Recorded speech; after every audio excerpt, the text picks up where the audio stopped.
దూరంగా ఉండాలని కోరుకుంటూ ఈ మరొకసారి మా ప్రజలందరి తరఫు నుంచి కూడా కేసీఆర్ గారి కూతురు కవితమ్మ మా ఆడపడుచు నిండు నూరేళ్లతోటి సంపూర్ణ ఆరోగ్యంతో ఉండి మళ్ళీ ప్రజా జీవితంలో యాక్టివ్ పాత్ర పోషిస్తారని మేము ఆశిస్తున్నాం. ఏదైతే ఇవాళ మరికాసేపట్లో ఎమ్మెల్సీ కవిత ఏదైతే తిహార్ జైలు నుంచి బయటకు రానున్నారో అంతేకాకుండా ఇవాళ సాదర స్వాగతం పలికేందుకు పెద్ద ఎత్తున కూడా బీఆర్ఎస్ శ్రేణులంతా చేరుకున్న పరిస్థితి కనిపిస్తుంది. Vote studio.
అందరి ప్రియతమ నాయకురాలు, తెలంగాణ ఉద్యమ నాయకురాలు, మరి ప్రజలందరూ కూడా యావత్ తెలంగాణ ప్రపంచమే కాకుండా యావత్ ప్రపంచం కూడా ఎదురు చూస్తున్న రోజు.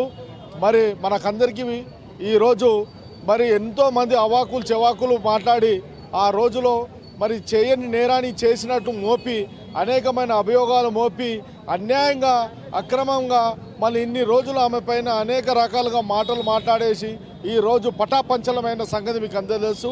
ఆమెనే మన కవితక్క ఈరోజు కాసేపట్లో ఈ యొక్క తిహార్ జైలు నుండి మరి కడిగిన ముత్యంలాగా బయటికి వస్తున్నది. దానికి ప్రతి ఒక్కరు కూడా ఈరోజు ఎంతో సంతోషం వెళ్ళబూస్తున్నారు. ప్రతి ఇంట్లో కూడా ఈరోజు మా అక్క ఆడుపడుచు మన ఇంటికి వస్తుందనే ఒక సంతోషంతో మరి దీపావళి పండుగ చేసుకునే రకంగా ప్రతి ఒక్కరు ఆడపడుచులు ఎదురు చూస్తున్న సంగతి. మరి అదేవిధంగా ఒకటే చెప్తున్నాము, ఇప్పుడైనా కళ్ళు తెరవండి. చెయ్యని నేరానికి అనేక రకాలుగా అభియోగాలు మోపి మరి ఈ యొక్క చెరసాలకు ఈ యొక్క తిహార్ జైలుకు పంపించారు.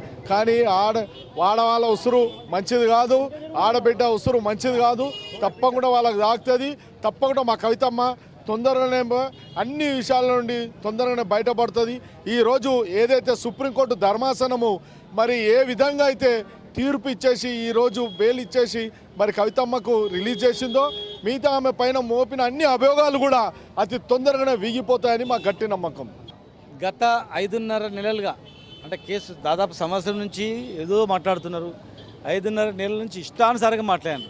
ఈరోజు 1.5 గంటలు లైవ్లో అన్ని టీవీలలో కూడా కనిపించినాయి. అంటే న్యాయమూర్తులు ఏం చెప్పిండ్రు, వాదనలు ప్రతివాదనలు ఏమన్నా, చివరికి ఏం నడిచింది, దోషిగా అనడానికి ఇక్కడ లేదు అంటే అన్నెసరీ 5.5 నెలలు ఆమెను పెట్టిండ్రు అనేటువంటి భావన కలిగింది.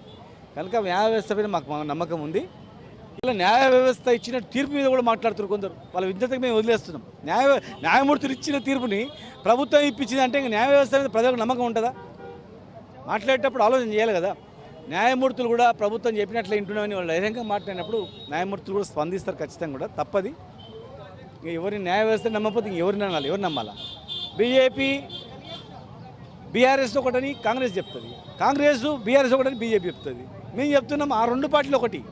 బీజేపీ కాంగ్రెస్ రెండు ఒకటై బీజేపీ రెండు పార్టీలు బీఆర్ఎస్ను కక్షతో దీన్ని అనగదొక్కాలని బురదలుతున్నారని మేము చెప్తా ఉన్నాం.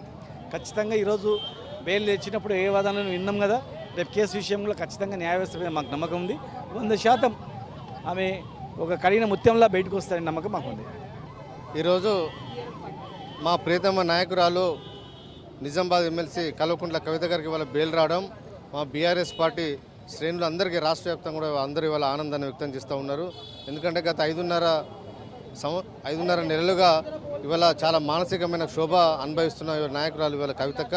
భారతీయ జనతా పార్టీ కాంగ్రెస్ పార్టీ కుట్రల ఫలితంగా ఇవాళ కవితక్క జైలు విషయం రాష్ట్రంలోని ప్రజలందరికీ తెలుసు. ఇవాళ సుప్రీంకోర్టు ధర్మాసనం ఇద్దరు న్యాయమూర్తులు చాలా నిక్కచ్చమైన ఒక జడ్జిమెంట్ని ఇవ్వడం జరిగింది. ఇవాళ అపోజిషన్ ఎవరైతే సిబిఐ కానీ ఈడీ అడ్వకేటు ఏ విధంగా వాదించడం బెయిల్ ఇవ్వదని చెప్పి కోరినప్పుడు కూడా ఇవాళ సుప్రీంకోర్టు ఇవాళ ధర్మం ఉన్నది, న్యాయం ఉన్నది అనే ఉద్దేశంతో ఇవాళ తీర్పుని ఇవ్వడాన్ని మేమందరం ఇవాళ స్వాగతిస్తూ ఉన్నాం. ఎందుకంటే ఎంత ప్రెజర్ అవతల అడ్వకేట్ ఎంత ప్రెజర్, సొలిసిటర్ జనరల్ ఎంత ప్రెజర్ చేసినా కూడా ఇవాళ న్యాయమూర్తి ఇద్దరు కూడా ఇవాళ కవితక్క గారికి ఇవాళ బెయిల్ మంజూరు చేయడం జరిగింది. ఏ ఒక్క ఎవిడెన్స్ కూడా లేదు. ఇవాళ మా పార్టీ మా నాయకుల తరఫున వాదించిన అడ్వకేట్ కూడా ముఖలు రోక్తూ వారు కూడా ఏమన్నారంటే ఒక్క ఎవిడెన్స్ కూడా పెట్టట్లేదు. గతంలో సిసోడియా కానీ అదే కేజ్రీవాల్కి పెట్టిన ఏవైతే ఎవిడెన్స్ ఉన్నాయో అవే ఎవిడెన్స్ వీళ్ళ కవిత గారికి పెట్టడం ఇది కరెక్ట్ పద్ధతి కాదని చెప్పి వాళ్ళ జడ్జికి చెప్పడం వల్ల జడ్జి గారు కూడా దానికి కన్విన్స్ అయ్యి ఎలాంటి ఆధారాలు లేవు కాబట్టి ఒక మహిళ మీద ఇలా పిఎంఎల్ యాక్ట్ పెట్టి ఈ విధంగా 5.5 నెలలుగా జైల్లో పెట్టడం సరైన పద్ధతి కాదు, ఎలాంటి ఆధారాలు లేకుండా జైల్లో పెట్టడం ఇది న్యాయమైన పద్ధతి కాదని చెప్పి ఇవాళ ఇద్దరు న్యాయమూర్తులు ఆలోచించి ఇవాళ బెయిల్ ఇచ్చినందుకు సర్వోన్నత న్యాయస్థానానికి ఇవాళ ప్రత్యేకంగా ధన్యవాదాలు చెప్తా ఉన్నాం. ఇలాంటి న్యాయస్థానం ఇవాళ సుప్రీంకోర్టు ఇవాళ అనుకూలంగా ఇవాళ తీర్పిస్తే ఇవాళ ఓర్వలేని కాంగ్రెస్ పార్టీ ఎమ్మెల్సీ మహేష్ కుమార్ గౌడ్ గారు ఇవాళ ఇష్టం ఉన్నట్టుగా ఇవాళ మాట్లాడడం మేము తీవ్రంగా వ్యతిరేకిస్తూ ఉన్నాం.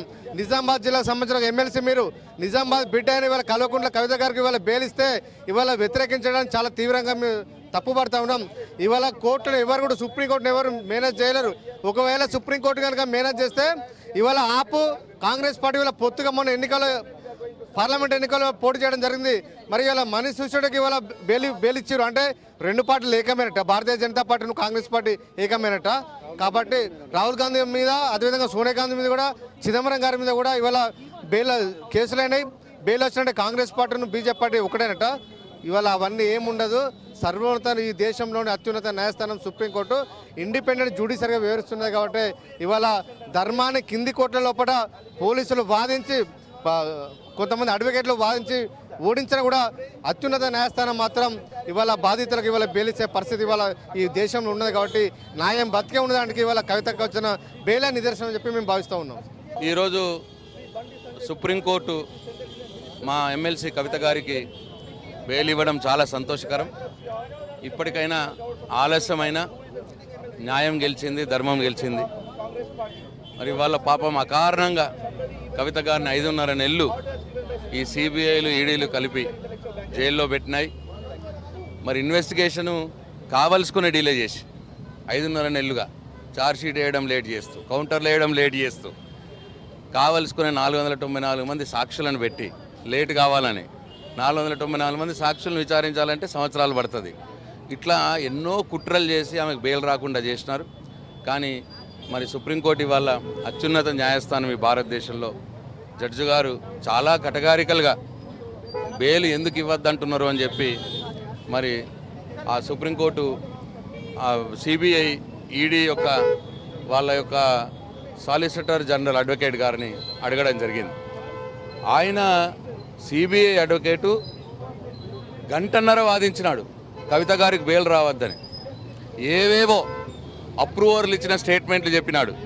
కోర్టుకు బెదిరించింది, నువ్వు అప్రూవర్లు ఇచ్చిన స్టేట్మెంట్ ఎట్లా చెప్తున్నావు, నువ్వు కవితకు ఎందుకు బెయిల్ ఇవ్వద్దు, ఆ లీగల్ ఫ్రేమ్లో మాట్లాడు అంటే కూడా మరి చాలా ప్రయత్నం చేసినాడు ఆయన 1.5 గంట సేపు ఈడీ అడ్వకేటు.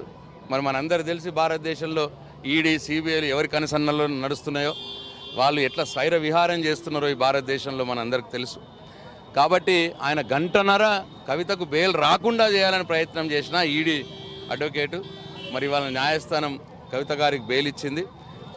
సీరియస్గా చెప్పింది, మీరు బెయిల్ ఇవ్వకూడదు అన్న దాంట్లో మీ ఇన్వెస్టిగేషన్లో ఒక్కటి కూడా సరైనటువంటి ఆధారం లేదు. మీ ఆరోపణలన్నిటి కూడా ఒక్క ఆధారం కూడా చూపెడతలేరు. మీరు అనవసరంగా మీరు బెయిల్ని ఆపుతున్నారు, ఇన్వెస్టిగేషన్ లేట్ చేసినారు. మీరు ఇష్టం వచ్చిన వాళ్లకు బెయిల్ గ్రాంట్ చేసే విధంగా ప్రయత్నం చేసినారు. వాళ్ళకి అప్రూవల్గా మార్చుకోవడం, తర్వాత వాళ్ళకి బెయిల్ ఇస్తుంటే మీరు అపోజిట్ చెప్పకుండా, వ్యతిరేకం చెప్పకుండా బెయిల్ వచ్చేటట్టు చేయడం, ఈ రకంగా మీరు చేసినారు, మీరు నిష్పక్షపాతంగా ఏజెన్సీలు దీంట్లో పనిచేయలేదని నేను భావిస్తున్నా అని చెప్పి ఆయన బెయిల్ ఇవ్వడం జరిగింది. ఇది మరి ఈడీకి సిబిఐకి ఒక చెంపపెట్టులా ఈ తీర్పు అని నేను భావిస్తూ ఉన్నా. వారి యొక్క పక్షపాత వైఖరి అటువంటి విచారణ, వాళ్ళ ప్రాసెస్ ఏదైతే ఉన్నదో, డిలే టాక్టిక్స్ ఏదైతే ఉన్నదో, వాళ్లకు పడరాని వాళ్ళని జైళ్ళల్లో పెట్టేందుకు ఏదైతే వాళ్ళు వాడుకుంటున్నారో దానికి వాళ్ళు చేసే ప్రయత్నంకి గొడ్డలి పెట్టులా ఇవాళ ఈ బెయిల్ తీర్పు వచ్చింది సుప్రీంకోర్టు వారితోటి. ఇప్పటికైనా ఈడీ సిబిఐ వాళ్ళు వారి వైఖరి మార్చుకోవాలి, మంచి పద్ధతి కాదు. ఎవరైనా తప్పు చేసిన వాళ్ళు ఉంటే ఇన్వెస్టిగేట్ చేయండి, అంతేగాని అకారణంగా జైల్లో పెట్టడం అనేది మంచి పద్ధతి కాదు. మరి వాళ్ళ మహేష్ కుమార్ గౌడ్ గారు అంటున్నారు ఈ కాంగ్రెస్ పార్టీ బీజేపీ టీఆర్ఎస్ రెండు కలిసినాయి, బీజేపీ పార్టీతోటి లాబింగ్ చేసినారు, పైరవీలు చేసినారు, ఇవాళ బెయిల్ వచ్చిందన్న మాట మాట్లాడుతున్నాడు మరి మహేష్ కుమార్ గౌడ్ గారు సుప్రీంకోర్టు తీర్పునే మరి వాళ్ళ పైరవీలు చేస్తే తీర్పు వచ్చింది అనే మాట మాట్లాడడం కోర్టు ధిక్కరణ కిందకి వస్తుంది. అది మంచి పద్ధతి కాదు. కోర్టు ధిక్కరణ కింద కేసు నమోదు చేయాలి ఆయన మీద, లేకపోతే మేము కూడా లీగల్ బ్యాటిల్ చేస్తాం దాని మీద.